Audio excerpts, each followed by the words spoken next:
आज हम जानेंगे एक ऐसे पैरासाइट के बारे में जो सिर्फ कुछ मिलीमीटर्स का होता है, लेकिन ह्यूमन बॉडी के अंदर फुटबॉल जितनी बड़ी हाइडेटेड सिस्ट बना सकता है। चलिए शुरू करते हैं। ये है एकिनोकॉकस ग्रैन्युलोसिस, जिसे डॉग टेपवर्म भी कहा जाता है।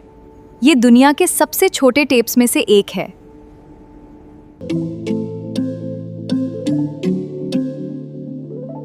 सबसे पहले देखते हैं इसका हेड, जिसे स्कोलेक्स कहते हैं। इस स्कोलेक्स पर 4 पावरफुल मस्कुलर सकर्स होते हैं जो पैरासाइट को डॉग की इंटेस्टाइन से टाइटली अटैच रहने में हेल्प करते हैं। स्कोलेक्स के सेंटर में एक रोस्टेलम भी होता है, जिसमें double row of sharp hooks present होते हैं।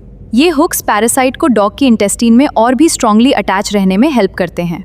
स्कोलेक्स के बाद एक छोटी सी नेक होती है। नेक के ठीक नीचे बॉडी को स्ट्रोबिला कहते हैं। स्ट्रोबिला 3 प्रोग्लॉटिड्स में डिवाइडेड होती है, इमेच्योर, मैच्योर और ग्रेविड। एकिनोकॉकस ग्रैन्युलोसिस एक हर्माफ्रोडाइट टेपवर्म है।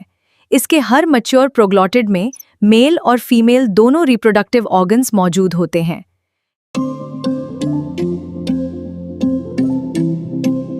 अब बात करते हैं इसके लाइफ साइकिल की।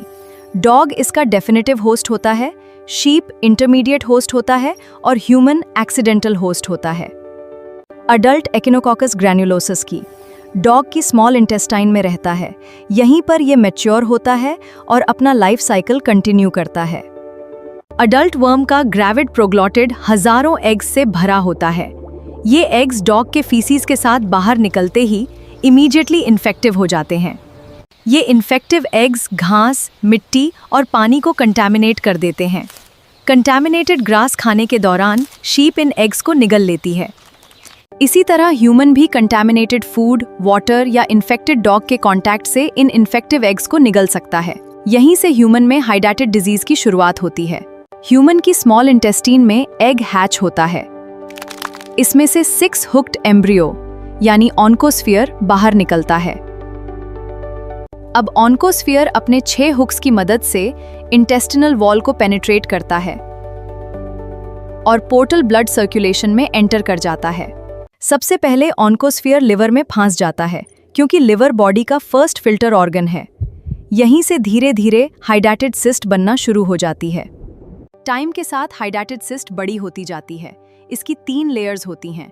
सबसे बाहर फाइब्रस पेरिसिस्ट, उसके बाद लैमिनेटेड लेयर और सबसे अंदर जर्मिनल लेयर। सिस्ट के अंदर की कैविटी क्लियर हाइडेटेड फ्लूइड से भरी होती है। इस फ्लूइड में न्यूट्रिएंट्स, प्रोटीन्स और पैरासाइट के एंटीजेंस प्रेजेंट होते जो पैरासाइट को न्यूट्रिशन और प्रोटेक्शन प्रोवाइड करते हैं। जर्मिनल लेयर से छोटे ब्रूड कैप्सूल्स बनते हैं। ये कैप्सूल्स बेबी टेपवर्म के हेड्स, जिन्हें प्रोटोस्कोलिसिस कहते हैं, बनाते हैं। ये ब्रूड कैप्सूल्स हाइडेटेड फ्लूइड में तैरते रहते हैं। जब ब्रूड कैप्सूल्स टूट जाते हैं तो प्रोटोस्कोलिसिस हाइडेटेड फ्लूइड में फ्री हो जाते हैं। इन फ्री प्रोटोस्कोलिसिस और ब्रूड कैप्सूल के फ्रैगमेंट्स के मिक्सचर को हाइडेटेड सैंड कहते हैं। जर्मिनल लेयर से डॉटर सिस्ट्स भी बनती हैं।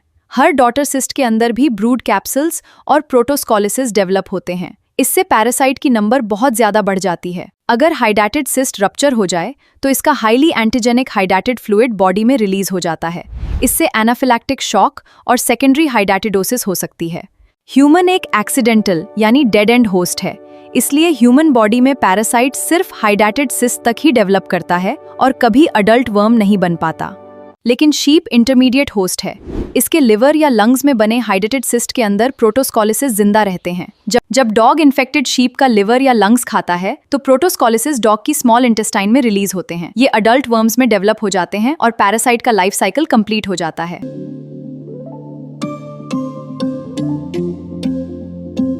हाइडेटेड डिजीज की डायग्नोसिस के लिए अल्ट्रासाउंड कॉमन इन्वेस्टिगेशन है, जिसमें वाटर लिली साइन देखने को मिल सकता है। जरूरत पड़ने पर सीटी स्कैन या एमआरआई भी किया जाता है।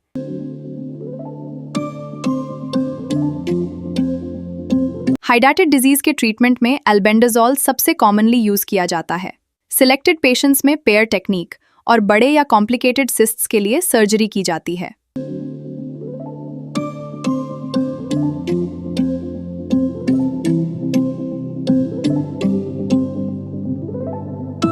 हाइडेटेड डिजीज से बचाव के लिए डॉग्स की रेगुलर डीवर्मिंग करें, पर्सनल हाइजीन मेंटेन करें, डॉग्स को इन्फेक्टेड लिवर या लंग्स खाने से रोकें और स्ट्रे डॉग्स को कंट्रोल करें।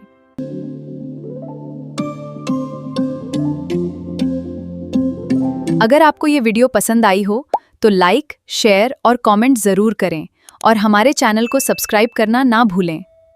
Thanks for watching.